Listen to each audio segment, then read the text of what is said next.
بسم اللہ الرحمن الرحیم۔ السلام علیکم دوستو، آج حضرت ادریس علیہ السلام کے متعلق بات کرتے ہیں۔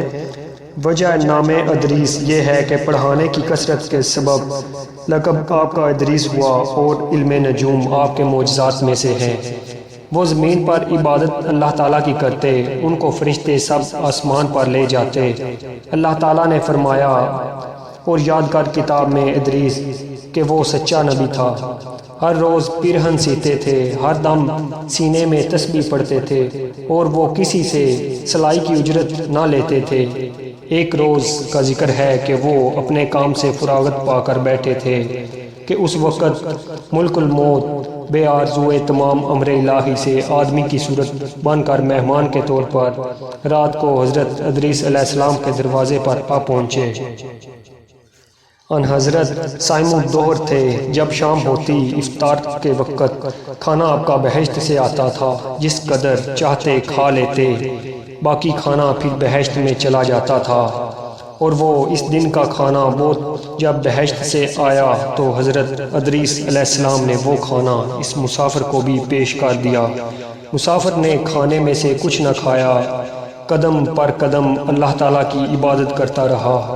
حضرت ادریس علیہ السلام کا ان کو یہ جب ان نے حال دیکھا، ان کا دیکھ کر معتجب ہوئے اور وہ سوچنے لگے کہ یہ شخص کون ہے۔ جب روزے روشن ہوا، حضرت ادریس علیہ السلام نے ان سے کہا کہ اے مسافر، تم میرے ساتھ چل کر خدا کی قدرت صحرا میں جا کر دیکھو۔ تب دونوں بزرگ گھر سے میدان کی طرف نکل جاتے، ایک گہوں کے کھیت میں جا پہنچے۔ حضرت ملک الموت نے کہا چلو اس کھیت سے چند گوشے گیہوں کے کھا لیے جائیں۔ حضرت ادریس علیہ السلام نے فرمایا کہ عجب ہے کہ تو نے شب و روز گزشتہ کو کچھ نہ کھایا اور کچھ حلال نہ کھایا، اب حرام کھانا چاہتا ہے۔ پھر وہاں سے دونوں بزرگ ایک دوسرے باغ میں جا پہنچے اور وہاں بھی انگور دے کر حضرت اسرائیل علیہ السلام نے کھانے کا قصد کیا۔ حضرت اسرائیل ادریس علیہ السلام نے فرمایا کہ تصرف ملک غیر میں حرام ہے۔ پھر جاتے جاتے ایک بکری دے کر اسرائیل علیہ السلام نے کھانے کا ارادہ کیا۔ پھر حضرت ادریس علیہ السلام نے کہا کہ بیگانی بکری کو ذبح کر کے کھانا ممنوع ہے۔ بس اس طرح 3 روز تک دونوں باہم گفتگو کرتے رہے۔ جب حضرت ادریس علیہ السلام نے معلوم کیا کہ یہ شخص کون ہے اور بنی آدم سے معلوم تو نہیں ہوتا، تب حضرت نے فرمایا کہ خدا کے واسطے ظاہر کرو کہ تم کون ہو۔ اس نے عرض کیا میں اسرائیل علیہ السلام ہوں۔ تب حضرت ادریس علیہ السلام نے فرمایا کہ بھائی کیا سب مخلوقات کی جان تم ہی قبض کرتے ہو؟ انہوں نے کہا کہ ہاں۔ حضرت نے فرمایا شاید کہ تم میری جان قبض کرنے کے لیے آئے ہو۔ انہوں نے کہا کہ نہیں، میں تو تمہارے ساتھ خوشی طبی کرنے کے لیے آیا ہوں۔ حضرت ادریس علیہ السلام نے کہا کہ آج 3 دن سے تو میرے ساتھ ہے، اس عرصے میں تو نے کسی کی جان قبض کی ہے؟ تو وہ بولے، ترجمہ، فرشتے نے کہا کہ کل جان قبض کرنا ہمارے ہاتھ میں ایسا ہے جیسا کہ تمہارے دونوں ہاتھ کے نیچے روٹی رکھی ہوئی ہو، یعنی جس کی اجل آتی ہے اللہ تعالیٰ کے حکم سے میں ہاتھ بڑھا کر اس کی جان قبض کر لیتا ہوں۔ اور وہ بولا اے حضرت ادریس، میں چاہتا ہوں کہ تیرے ساتھ رشتہ برادری کا کروں۔ حضرت ادریس علیہ السلام نے فرمایا کہ میں تیرے ساتھ رشتہ برادری کا تب کروں گا جب کہ تلخی جان کی ایک بار دیکھ لوں۔ تو مجھ کو چکھا دے تاکہ خوف اور عبرت مجھے زیادہ ہو اور پھر عبادت اپنے خالق کی زیادہ کروں۔ ملک الموت نے کہا بے رضائی الہی کسی کی جان قبض نہیں کر سکتا ہوں میں۔ تب حضرت ادریس علیہ السلام نے خدا بند قدوس کی درگاہ میں عرض کی، حکم ہوا کہ جان حضرت ادریس علیہ السلام کی قبض کر۔ انہوں نے حضرت ادریس علیہ السلام کی جان قبض کر لی۔ پھر ملک الموت نے خدا کی درگاہ میں دعا مانگی، پھر اللہ تعالیٰ نے ان کو زندہ کیا اور حضرت ادریس علیہ السلام نے اٹھ کر ملک الموت کو اپنی گود میں لے لیا۔ دونوں نے آپس میں رشتہ برادری کا لگایا۔ پھر ملک الموت نے ان سے پوچھا اے بھائی تلخی جان کنی کی کیسی تھی؟ وہ بولے مجھے ایسا معلوم ہوا جیسے کسی زندہ جانور کی کھال سر سے پاؤں تک کھینچی جاتی ہو۔ ملک الموت نے کہا اے بھائی قسم ہے رب العالمین کی، جیسا کہ میں نے تیرے ساتھ احسان کیا ہے ایسا کسی کے ساتھ کبھی نہیں کیا۔ حضرت ادریس علیہ السلام نے فرمایا، اے بھائی مجھے دوزخ دیکھنے کا شوق ہے، تو مجھ کو اس کے دروازے تک لے جا تاکہ اس کو دیکھنے سے خوف الہی زیادہ ہو اور پھر اللہ تعالیٰ کی بندگی اور عبادت میں زیادہ مصروف ہو جاؤں۔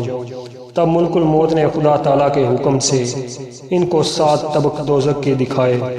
پھر حضرت ادریس علیہ السلام بولے، اے بھائی مجھ کو بہشت دیکھنے کی آرزو ہے کہ اسے دیکھ کر خوشی حاصل کروں اور عبادت زیادہ کروں اللہ تعالیٰ کی۔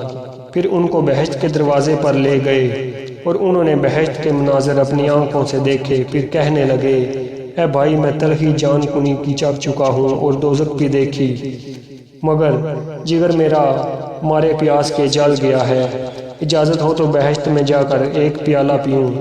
تب اس نے کہا کہ وہاں سے واپس آنے کا پہلے عہد کرو، بہشت میں جا کر اگر تم واپس آؤ گے پھر میں تمہیں جانے دوں گا۔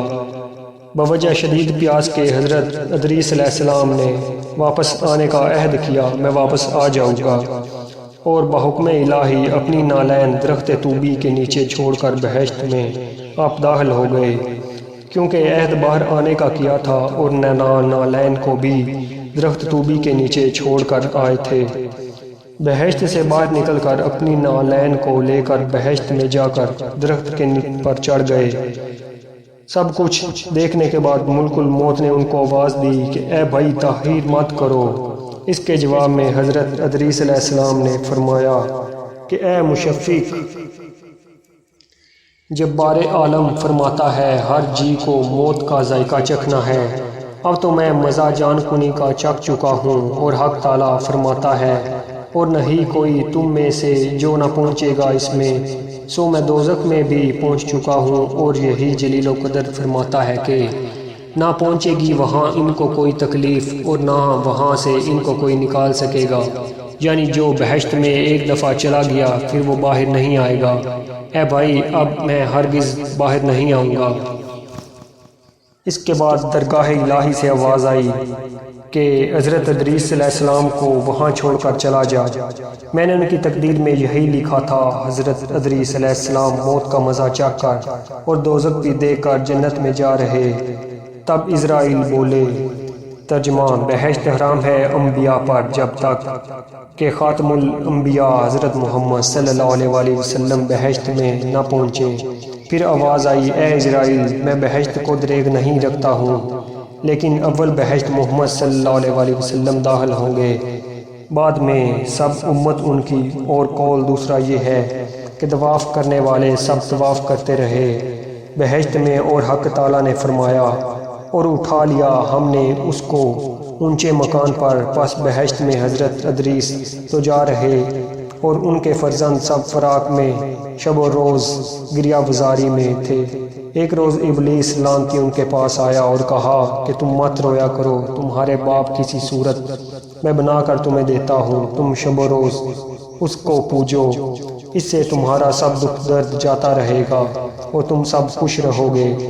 ابلیس لعنتی نے ایک ایسی صورت بنائی کہ ان کی شکل میں اور اس میں کوئی فرق نہ تھا، صرف اتنا ہی فرق تھا کہ یہ صورت بات نہ کر سکتی تھی اور لوگ اس صورت کو پوجا کرتے تھے، یہاں تک کہ رفتہ رفتہ بت پرستی تمام عالم میں پھیل گئی۔ مشرق سے مغرب تک یہ رواج جاری رہا کہ کوئی آدمی اللہ تعالیٰ کو نہ جانتا تھا، علم و عمل ان میں مفقود تھا۔ بعد خدا تعالیٰ نے حضرت نوح علیہ السلام کو ان پر پیغمبر بنا کر بھیجا تاکہ ان کو راہ ہدایت کی بتا دیں۔